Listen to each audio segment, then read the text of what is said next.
ദില്ലിയിൽ AICC ആസ്ഥാനത്ത് AICCയുടെ അധ്യക്ഷൻ മല്ലികാർജ്ജുന ഖാർഗെ കോൺഗ്രസിൻ്റെ പ്രകടന പത്രിക പുറത്തിറക്കിയിരുന്നു.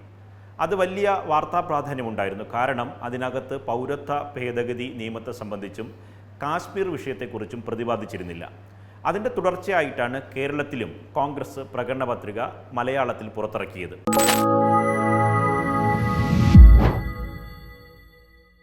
കാരണം അതിൻ്റെ പകർപ്പായിരിക്കും കേരളത്തിൽ ഉണ്ടാകുക. അതുകൊണ്ട് വലിയ കൗതുകമൊന്നും ആർക്കും ഉണ്ടാകേണ്ട സാധ്യതയില്ല. പക്ഷേ ഇതിൻ്റെ പ്രകാശന ചടങ്ങിൽ പിന്നിൽ വ്യാപകമായി ഫ്ലക്സുകൾ, ബോർഡുകൾ പ്രദർശിപ്പിച്ചിരുന്നു. ആ ബോർഡിൽ പറയുന്നത് ഇന്ത്യ മുന്നണി അധികാരത്തിൽ വന്നാൽ, കോൺഗ്രസ് നയിക്കുന്ന സർക്കാർ അധികാരത്തിൽ വന്നാൽ പൗരത്വ നിയമം പിൻവലിക്കുമെന്നതാണ്. അതുകൊണ്ട് തന്നെ ഏവർക്കും ആകാംക്ഷയുണ്ടായിരുന്നു, കേരളത്തിൽ ഇറക്കിയ പ്രകടന പത്രികയ്ക്കുള്ളിൽ ഈ പൗരത്വ നിയമവും കാശ്മീർ വിഷയവും ഉണ്ടാകുമോ എന്ന ചോദ്യം എല്ലാവർക്കും ഉണ്ടായിരുന്നു.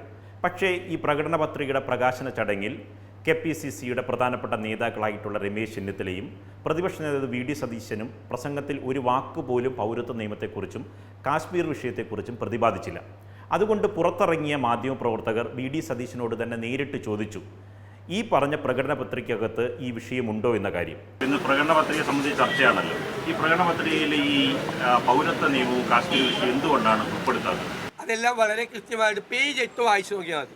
പേജ് 8 വായിച്ചാൽ ഭാഷാ ന്യൂനപക്ഷങ്ങൾക്കും മതന്യൂനപക്ഷങ്ങൾക്കും ഉള്ള കംപ്ലീറ്റ് ആയിട്ടുള്ള പ്രൊട്ടക്ഷൻ പറഞ്ഞിട്ടുണ്ട്. കഴിഞ്ഞ 10 കൊല്ലം ഈ ഭരണഘടനാ വ്യവസ്ഥകളെ ലംഘിച്ചുകൊണ്ട് ഉണ്ടാക്കിയ എല്ലാ നിയമങ്ങളും ഞങ്ങൾ അധികാരത്തിൽ വന്നാൽ റദ്ദാക്കും എന്ന് പറഞ്ഞിട്ടുണ്ട്. ഞങ്ങളുടെ നേതാവ് രാഹുൽ ഗാന്ധി പരസ്യമായിട്ട് പറഞ്ഞിട്ടുണ്ട്. ഞങ്ങളുടെ പ്രകടന പത്രികയിലും അത് വേണ്ട രീതിയിൽ ഫലപ്രദമായി ഞങ്ങൾ പറഞ്ഞിട്ടുണ്ട്.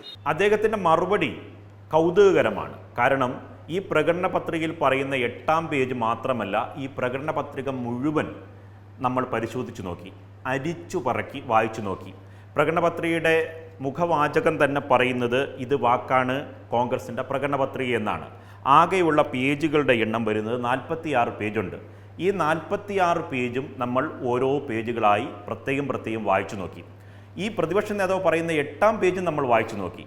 ഈ 8-ാം പേജിലും പൗരത്വ നിയമം എന്നൊരു വാക്ക് പോലും കോൺഗ്രസിൻ്റെ പ്രകടന പത്രികയിൽ പറയുന്നില്ല.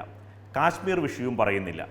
ആരെയാണോ കോൺഗ്രസ്, കേരളത്തിലെ കോൺഗ്രസ് കബളിപ്പിക്കാനോ തെറ്റിദ്ധരിപ്പിക്കാനോ ശ്രമിക്കുന്നത് എന്ന കാര്യം വ്യക്തമല്ല.